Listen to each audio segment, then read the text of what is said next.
On today's show, I have Amy Jo Plummer. She is the VP of Acquisition Success at Maxwell. Maxwell is the only technology and services provider offering everything lenders need to drive a more seamless, efficient mortgage process, creating a better lending experience for the hundreds of thousands of home buyers they serve every year. Now, for a general audience, we're actually not super familiar with this company because it's a B2B company. What they do is behind the scenes, but the scale at which they do it is incredible. They were recently ranked as the 15th fastest growing software company in the US on the Inc. 5000 list. They work with over 300 mortgage lenders, banks, and credit unions, so they have some unique insight into the world of lending. They have a big data set on their hands that allows them to have a deep understanding of the different dynamics of people looking to get a mortgage. Now, the people at Maxwell began to see an emerging trend. The number of single mortgage applicants who were women was growing, and this group brought with it a unique set of goals, challenges, and intentions. Maxwell made it their mission to understand the habits and motivations of these women so they could help educate the lenders they serve on ideal ways to provide outreach and education to meet the needs of the single woman home buyer. And the reason I want to share these insights with you is because my hope is that you see yourself in this data and realize that, ladies, you are not alone in this journey. And I specifically want to talk with Amy Jo because in addition to working for Maxwell, she is actually quoted in this report, and she has purchased 2 properties as a single mortgage applicant. So she knows this process very well. Well, Amy Jo, I am so glad to have you on the show today. Now, leading in, I went into kind of this meaty introduction about Maxwell where I could share as much as I could in a really short period of time. But is there anything else about the company that you work for that you want to point out to show why you guys are an authority on this single woman home buyer?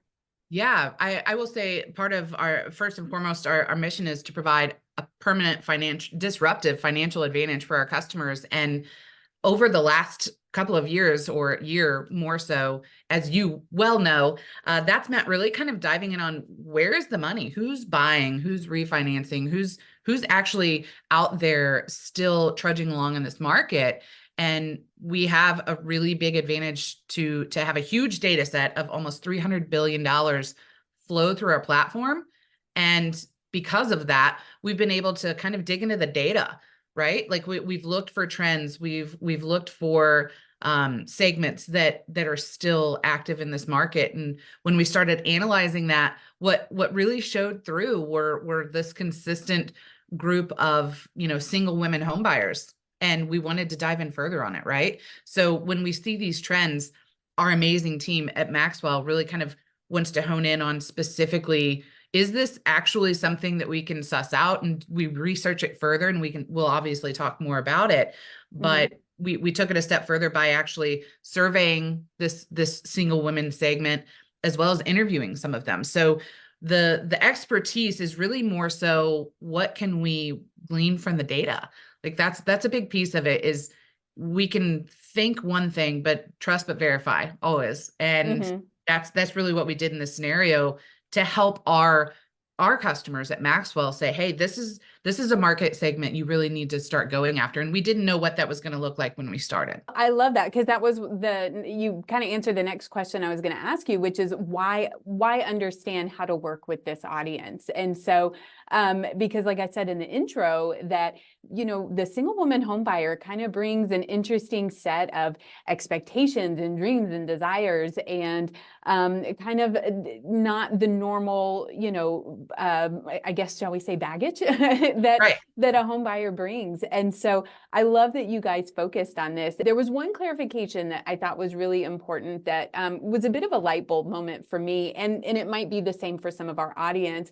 And that's the fact that you're classifying this group of mortgage applicants as a female home buyer who applies for a mortgage on her own. So this means she may or may not be married, because even married women can apply for a mortgage on her own. And the couple may decide to do that just because of her financial credentials, or she may or may not be in a serious relationship or cohabitating. So there's kind of a bunch of different ways this woman lives her life. And so with more women delaying marriage and living independently for longer, or even being the primary income earner for the home, there's so many circumstances that exist that would create the scenario where a woman would be the sole applicant on a mortgage. So to clarify for the rest of the interview, for all the ladies listening, that we will use the word single interchangeably with solo or independent to mean that there was only one applicant on the loan, not that she's, a single lady kind of thing. So, so with that, is there anything else you want to add to that clarification? Yeah, I think that's a great point of clarity. And to be completely upfront, I fit in that segment. I am actually married and I've purchased 2 homes as a single woman applicant. So I do fall in that bucket. And what I think, especially with younger generations, there are a ton of reasons, and you listed off several.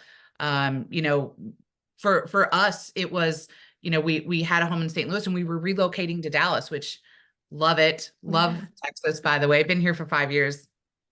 Never leaving, hopefully. But for us, it was, we had sort of an overlap, and it was like, hey, I would really like the opportunity to do this on my own. When I met my husband, he had a mortgage without me. So it was like, hey, let's use our credit to the best advantages as we can. For other women, they may just see it as something they want to accomplish, or they have to apply on their own. Regardless of what it is, what we're seeing is the lack of intimidation of taking it on themselves, right? Like that's I think what stuck out to me is that they're leaning in, making the financials work. Sometimes single income, sometimes not, but despite that lack of affordability and a crazy market, become a huge growing segment. Yeah, and that's one of the things I hope to achieve with this whole platform, is just educating women that you can do this. Yeah. And and I've said it on a previous podcast, is where, it's hard because we just don't have this history of seeing our mothers or our grandmothers do this. And so we just kind of think, oh, that's not for me. Again, why I love what you guys did and why this platform exists is just to educate more women, like, hey, this is possible. Because I think there are a lot of women who think, oh, my husband had a little bit of a snafu before we got married and his credit's down here, mine's up here. There's no way we could get a home. Well, he doesn't have to be on the loan. Do it yourself. Yes. So, we've kind of already started, but we'll do a little more bragging on the ladies. Would you go over some of the findings that you guys discovered on how single women are standing out among single men in the data? Yeah, I think first and foremost, this wasn't like a flash in the pan trend and that's something else that we wanted to verify, right? It's not just quarter over quarter. It's not just year over year, but over the last several years, this market segment has been gaining traction.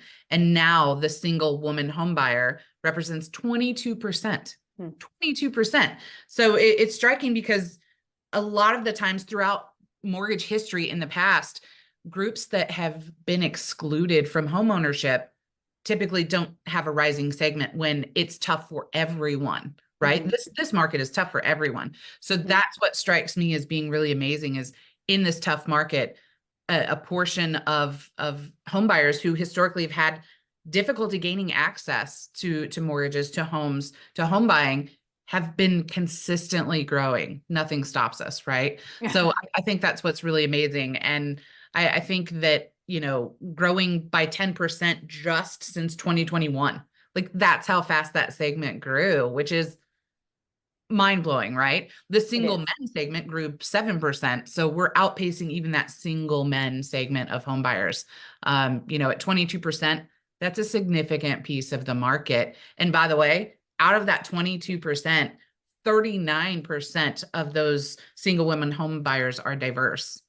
Black, Hispanic, Latinx. Yeah. I mean, it's Asian, multicultural, like a huge diverse segment, which also, again, I think shows you where we're trending as far as making sure that even when it seems almost impossible, we're going to do it anyway. I think that whole group is like, hey, we're not hearing great things, but this is something that's important to us culturally. This is something that's important to us financially. So we're going to figure out ways to do it. And we talked about the single woman segment. I am not a single woman in that I'm married, but I was a single home buyer. But of that group, ultimately there's only 33% that are actually married. So there Hmm. is a significant chunk of that group that is what, the single ladies segment that is still out there buying homes. So I don't want to discount the fact that a lot of them are doing it, on their own, unmarried. They possibly have a partner, but they're not reporting a spouse. So huge chunk. So that's definitely something to brag on with our group. And I am so proud of that segment. I purchased my home as a single mom, and it was one of the highlights of my life Yeah, just to have that internal, like, I did this for my daughter and me, and that sense of accomplishment. And that's another thing too, is I just want women to feel that, that like, wow, I did it. And then for our daughters to see that, I think absolutely. it's so, or our kids, not just daughters, but our kids. So I love that I'm not an outlier. I love that this is a growing trend, and we're going to start seeing more and more of this. So one of the things the report mentioned was that 40% of women buy a home because of high rent prices. And that's one thing that with buying a home, it kind of locks in your cost of living is something that I tell people. Whereas with rent, that landlord could increase the price however much they want, depending on the market swings. It can go crazy. And so or they could just decide to sell and then you're out of a lease when it's over. Absolutely. So what Yeah, are yeah. some of the other reasons, and maybe we've exhausted the list, but what are some of the other reasons that women said they wanted to buy a home? Yeah, I think you hit on one piece is stability, right? I Hmm. think that you see landlords raising rents. They do it at any time. You're Hmm. paying their bills, and they could just sell out from under you. So stability. Hmm. That's a big reason. When we surveyed the women, that was 40% of the women said stability. Now they were allowed to choose multiple different things, but 40% of those 1,000 women that we surveyed said it was about stability. I think another really cool piece is 20% were doing it to rent long term themselves or as an investment on a short term Airbnb, rental Mm-hmm. property like Airbnb. So very cool. So you have women that are saying, "Hey, I've recognized that I need to get involved in again investing in my future." So that was 20%, which I thought was extremely high, Hmm. which is amazing. I think another really cool stat was almost 30% wanted to build equity and grow their net worth. So you could combine that with the stability piece, right? I want to be more Hmm. stable, but I'm also going to check this box that I want to grow. I want to build equity. I want to Hmm. build net worth. I want to create that generational, investment to pass down. 37% want to start a family. So this is one of the steps involved in starting that family, Hmm. provide a home for their existing kids. So almost 40% are saying like, hey, this has to do with me moving forward for my family too. And then this is another stat that I think is pretty cool, that 24% want to provide housing for extended family. That's cool. So we're looking again at that generational mindset of this is not just about me, but it's about my family, it's about my kids. And Hmm. I think that those are some pretty cool reasons to buy a house if you're buying a house. Well, for sure. And another line that in like our office and I'll say to clients a lot, and you touched on, was about building the equity. Because yeah, you mentioned you're paying the landlord's bills, and when you're a renter, you're building someone's equity. It's just not yours. And so because Right. that landlord exists to make money, not as a philanthropic endeavor. So I think those are great reasons that women should look into home ownership. And now, switching over to the money conversation, and again, I keep saying I love that you guys did this research. I think so many women think that those who have bought a home had so much more money in the bank than they actually did, or maybe they had an easier time saving up the money. But the data actually told a different story. For 60% of women, they had to save for 2 years or more for their down payment. So let's talk about the grit and determination that these women had to save up to buy a home. Yeah, I think you add to it that that's even more impressive when we acknowledge the wage gap, right? Yeah, that's So true. when you're looking that we're historically being paid less and Hmm. we still are taking that less amount of money and we're saving it and we're thinking about it, and it's thoughtful, it's purposeful, it's very driven. And the commitment, I think, to being creative and being determined. You know, those who buy alone, you know, they tend to choose the smaller upfront commitments and lower monthly payments. I think because we have less money historically, right? So we're still putting in the effort to save, to do what it takes, and to educate ourselves and understanding what we have to accomplish, and then saying, okay, I've reached that goalpost. I'm ready. Let's do it. So again, the for me, it's very impressive when you consider overall we're making less money, even though we make up a larger portion of the college educated workforce. We're at almost 51%. You know, we're still making less money, and yet you still see us as a faster, stronger, rising part of the homeownership community. Well, and this is where I feel like so much of what I want to do and kind of my role with home buying for women is I'm kind of like the chief cheerleading officer. Is I just want to like cheer us on and pat all these women on the back and be like, you go girl, this is amazing. Me I'm so too. proud of you for doing this. And because it is hard work for those of us who have been there and have made the sacrifices and have said that, no, I can't go grab Starbucks today, even though I really want to, you know, like all those no's, all those little bitty tiny decisions that lead up to this big thing, those are hard to keep making They lead up to consistently. a big yes. They Yeah. lead up to a big yes. hmm Absolutely. So I'm so proud of these women. And so women also, you know, to do this, like I was just saying, you know, you say no to Starbucks, they've had to get creative in the process to saving up money. So can you tell us, did the research uncover any ways that women were a little more creative to save up for this down payment? Yeah, absolutely. I think, you know, 64% of the women that we surveyed actually had to move to a different locale to buy. Mm-hmm. So it's sort of like, hey, I may have been renting in this specific area, but I've recognized it's important enough to me to purchase my own home. I'm willing to make a sacrifice and move somewhere that actually is more affordable to buy my own home and create my own equity and my generational wealth, right? Mm-hmm. And I think they go to really great lengths to save the money required to do that. With I think 44% actually took on additional work hours. So we're working extra hard in order to be able to do that. It's not just about the saying no to Starbucks. That's a great example though, Yeah. but we're actually saying above and beyond that, we're going to work more to get there. 37% took on a second job to be able to purchase a home. So talk about a sacrifice. I mean, Mm-hmm. a huge percentage of those women also said they were doing this because they wanted a home for their family. So, you know, you can probably make the assumption that they may have kids at home and they're taking on a second job in order to make this happen for their family. And 24% actually moved in with their family to save up the money to buy a home. Oh, I feel wow. like that's a huge sacrifice. I love my family, but man, think about what that means, right? You have your Yeah. independence and you've moved back in with your family, which I think is a trend we're seeing uh, Mm-hmm. more and more in order to save that money. Like, hey, mom and dad, can I camp out in your basement? I want to buy a home, and this is how I get there. So I think that they also have gotten creative with the housing that they actually will purchase too, because you're seeing one of the solutions, even Warren Buffett agrees and is invested in this segment. They purchase manufactured homes at more than 3 times the rate as their male counterparts. So Mm-hmm. they're saying, hey, I'm looking at affordable housing as an option, not just a cheaper market, but an actual more affordable style of home. Um, Mm-hmm.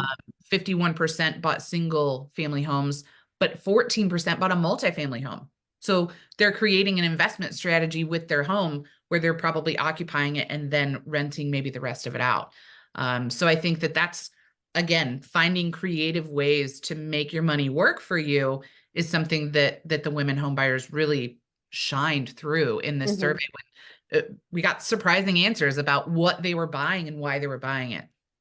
You know, and I think it's interesting to say that even like you guys who are in the mortgage industry and all you do is eat, sleep, breathe mortgages.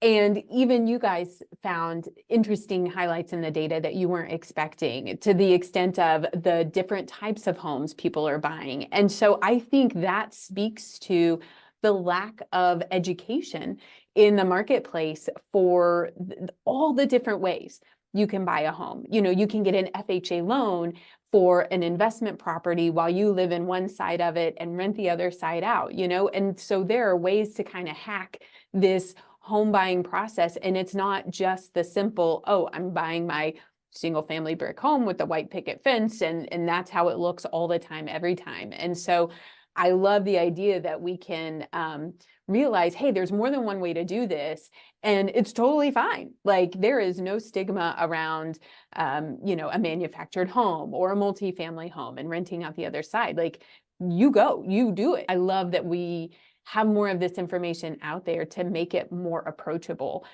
So anyway, again, kudos to you guys for getting this out there. Now, we touched on, the different types of homes that women are buying right now.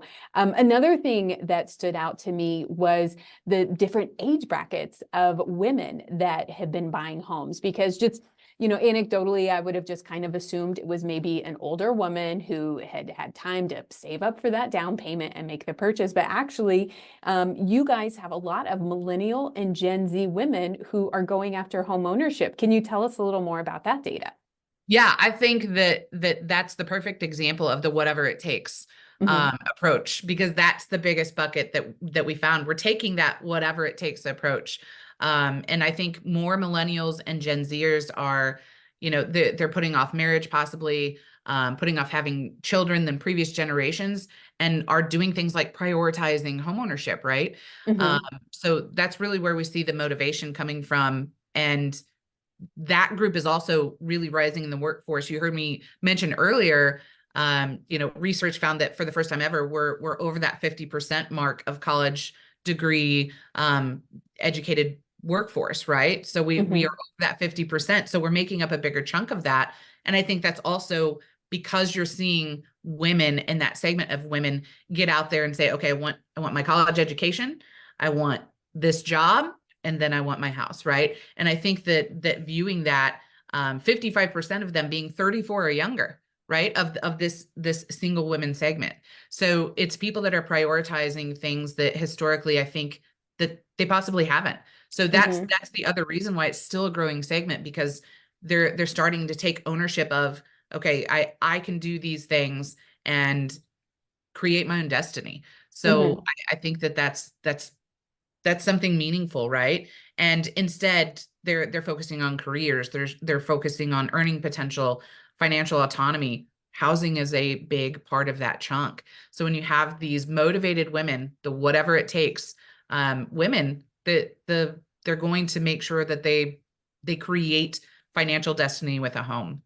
And despite the advances and the wage increases, we still lag, right? This was really meaningful that we found. You think, okay, so these women are making a lot of money, so they're out buying houses. 60% of the women in our survey made less than $100,000 a year. Yeah. And ultimately 37% made between 50 and 99. So, and then 23% made under $50,000. So you have women out there that are making under $50,000 and they are purchasing a home. It just shows you, listen, you can do it. You can make it happen. You can be creative. You don't have to make $200,000 a year to buy a home. You just don't. And I think that's become such a myth. And I'm sure, Jennifer, you see it more than I see it even, right? Because we're seeing things when people get a loan, right? So they've taken that step and they're out there doing it. You see it as the I don't know if this is possible for me. I don't know if I can make this happen. When a quarter of these women make under $50,000, that should be a light bulb moment for, I hope, so many to say, okay, maybe I can make this happen. Yeah. And I think that certainly is when they probably start educating themselves about, okay, so what do I have to do in order to make it happen, right? Yeah, I think, and that maybe should be the highlight of the story. Like, the fact that 25% of these single female applicants are making less than $50,000, because let's face it, that goes very quickly in this day and age. And so, like, to be able to use that and be able to afford a mortgage, it's so impressive that, back to the grit and determination and whatever it takes, like, this is possible. So I love that statistic. And I'm so glad that that was kind of teased out from the data, that, you know, it is so approachable. And I think so many women just immediately discount themselves, like you said, to say, oh, there's no way I could do this.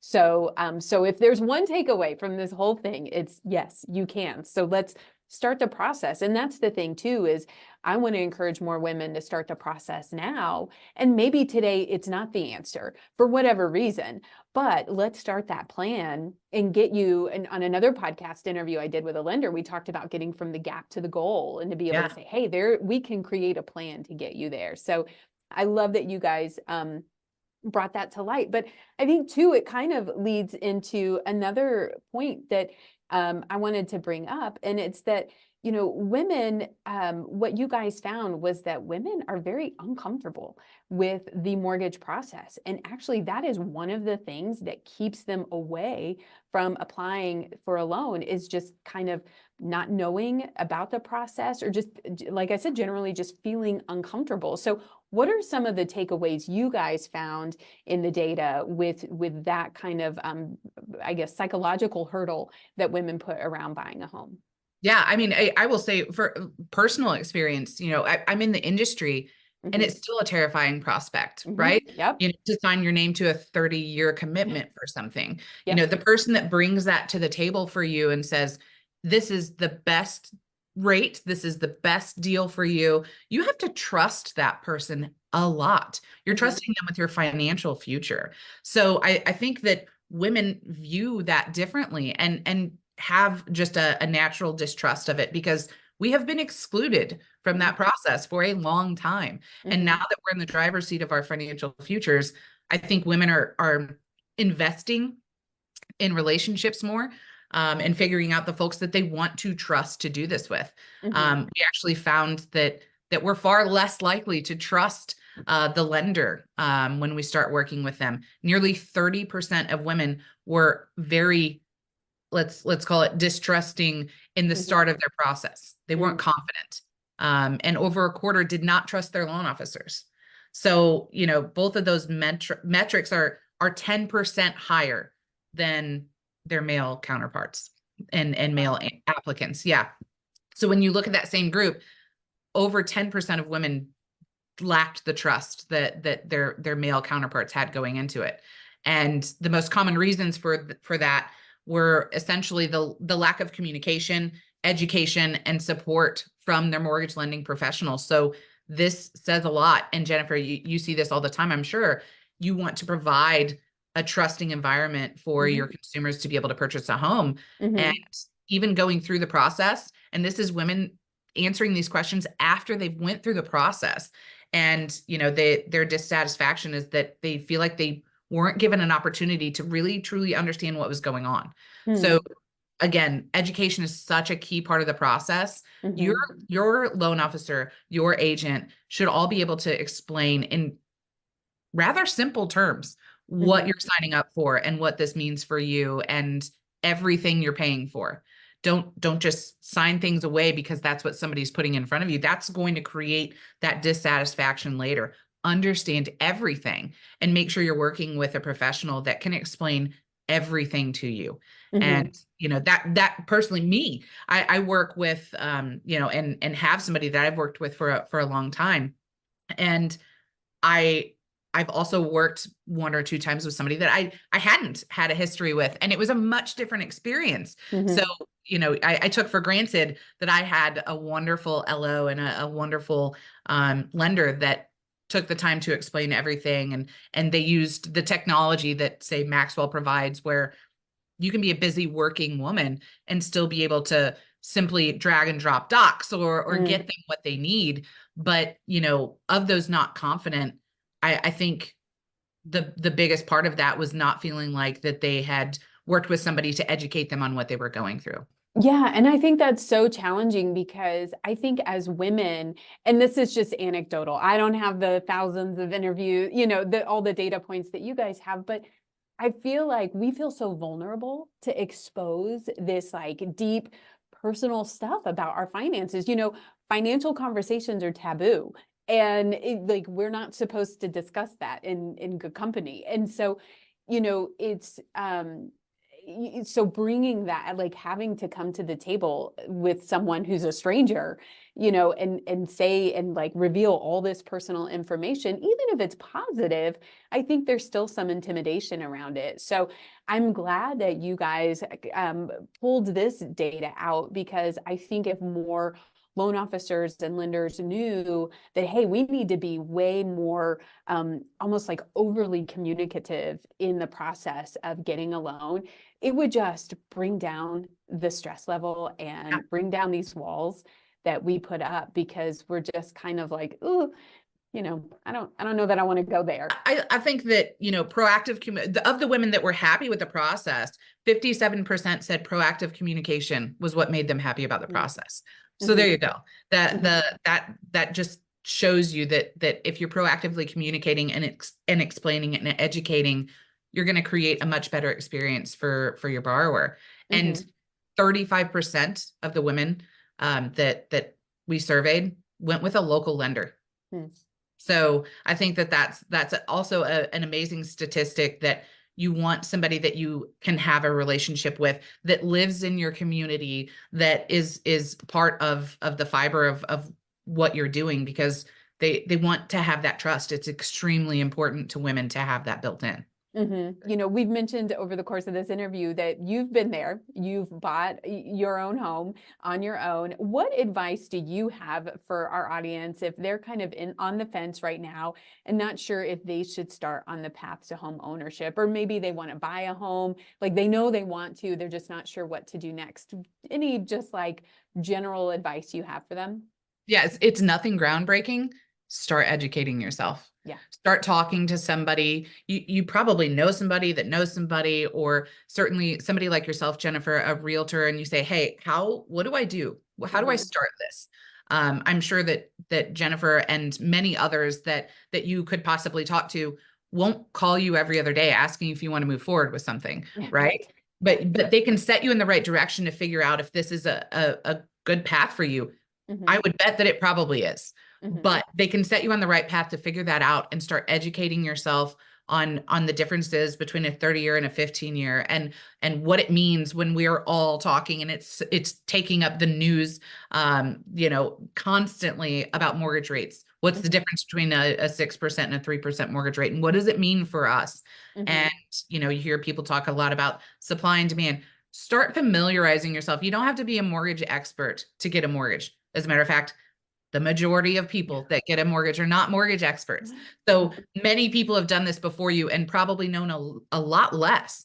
But if it's important to you to understand if this is a good decision for you, or you want to move forward with it, the first step is often the hardest, because you feel really trepidatious that you might be disappointed, or that maybe it's not possible for you. And even if it's not possible today, how do you get there? Yeah. How do you get to that place? And understanding that is the very best weapon you can arm yourself with, is knowing what you have to do to get there.